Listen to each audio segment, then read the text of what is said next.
চোর ধরছে পুলিশ, চোর ধরার পর চোররে বলবে যে আর তোর সাথে কে কে চোর আছে বল। এখানে আবার ভদ্রলোকের কমিটি করার দরকার আছে কি?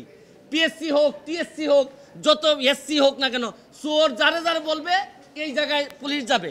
এখানের মধ্যে এই তদন্ত কমিটি করা মানে রাও একটু আস্তে, এর মানে হজম করার জন্য একটু টাইম নেওয়া। যে সবচেয়ে বড় কোটা তো হচ্ছে গিয়ে চোর কোটা, এই প্রশ্নপত্র ফাঁসের কোটা। এরা ধরেন অন্যান্য কোটা, মুক্তিযোদ্ধা কোটা, এগুলো নিয়ে আন্দোলন করতেছে, এগুলো নিয়ে আমি বলবো না, এটা আলাদা হিসাব।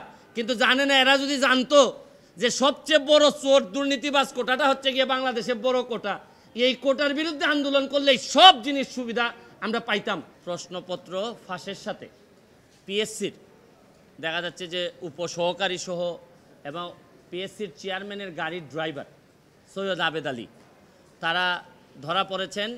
সৈয়দ আবেদ আলী সাহেবের স্টেটমেন্ট আমি দেখলাম, দেখে উনি বলছেন যে এই প্রশ্নপত্র ফাঁসের যে টাকাটা ইনকাম করছেন, এটা নাকি আল্লাহর রাস্তায় ব্যয় করছেন।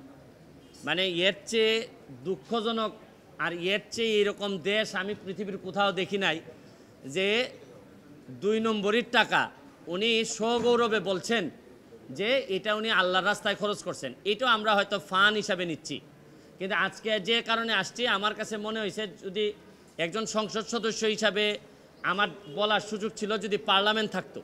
পার্লামেন্ট যেহেতু নাই, এটা আমার বলার সুযোগ আপাতত আমি পার্লামেন্টে পাচ্ছি না। পার্লামেন্ট যখন হবে তখন হয়তো আমি এটা বলতে পারবো। এখন আমি একজন ব্যারিস্টার হিসাবে আমার বিভিন্ন আইনগত ব্যবস্থা নেওয়ার সুযোগ আমার আছে। এইখানে পিএসসির চেয়ারম্যান সাহেবের ড্রাইভার, উনি প্রশ্নপত্র ফাঁসের সাথে জড়িত, এর মধ্যে উপসহকারীও আছেন। তো উনি ড্রাইভার থাকাকালীন সময়ে পিএসসির চেয়ারম্যান অনেকেই ছিলেন। তো এখন প্রশ্ন হচ্ছে গিয়ে যে পিএসসির চেয়ারম্যানরা যারা যারা ছিলেন, তারা এই দায় এড়াইতে পারেন কিনা, তারা এটার সাথে যুক্ত ছিলেন কিনা। এখন আমার ড্রাইভার আমার যদি ব্যবসাপাতি করে, অথবা ড্রাইভারের মাধ্যমে ওনারা টাকা নিয়েছেন কিনা, এটা ভালোভাবে দেখতে হবে। কারণ ড্রাইভারে ধরার পর যদি এটা ধামাচাপা পড়ে যায়, আরে ড্রাইভার করছে, এটা বুঝেন না, হয় অনেক সময় এইগুলা বলে কিন্তু চাপা দেওয়ার একটা প্রক্রিয়া থাকতে পারে। এইটা আমার মনে হয়েছে যে এটা সরকারের দেখতে হবে।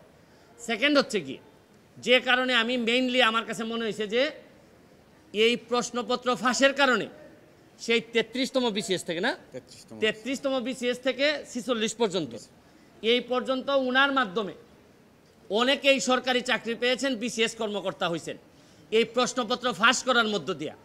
তাইলে উনি যেহেতু ধরা পড়েছেন, তাইলে এখন যারা তদন্ত করতেছেন তাদের মেইন কাজ হবে এই প্রশ্নপত্র ফাঁসের মধ্য দিয়া এই চোর যারা, এই চোরগুলা যারা প্রশাসনের বিভিন্ন জায়গায় বিসিএস কর্মকর্তা বা বিভিন্ন হিসাবে বসে আছে, তাদেরকে তড়িৎ তাদের নাম সবার সামনে নিয়ে আসতে হবে এবং এদের বিরুদ্ধে ব্যবস্থা গ্রহণ করতে হবে। আমিও তো বলি মাঝে মধ্যে, অনেক সরকারি কর্মকর্তা, ইভেন ডিসি ধরেন, অনেক বড় বড় কর্মকর্তা, এদের কথাবার্তা আমার শুনলে মনে হয় যে আরে এত ইনকম্পিটেন্ট একটা লোক ডিসি হয় কিভাবে, একটা ইনকম্পিটেন্ট একটা লোক ইয়নো হয় কিভাবে। আমি যখন দেখি তখন আমার হিসাব মিলে না। এখন আইসা ওই সৈয়দ আবেদ আলীর মাধ্যমে আমার কিছু হিসাব মিলতেছে। তাইলে এই চোরগুলা ওই বিভিন্নভাবে ছড়াই পড়ছে। শুনেন, যুদ্ধাপরাধী, মানবতা বিরোধী অপরাধীরা যে যে জায়গায় থাকে আমরা খুঁজে বের করি, এদেরকে দায়িত্ব দেই না। এদের সেই এই চোরগুলা কি কোনো অংশে কম? এরা সারা জীবন দেশটারে লুটতে খাবে। আরে এই আবেদ আলী তো চলে যাচ্ছে, আবেদ আলীর তো আর কোনো অসুবিধা নাই, যা বানানোর বানাই ফেলছে। আর এই যে আপনার ডাসার উপজেলা চেয়ারম্যান প্রার্থী হয়েছিল, আল্লাহ বাঁচাইছে ডাসার মানুষে, এই যে মাদারীপুর না এটা, হ্যাঁ, এই কালকিনি না তো আবার কালকিনির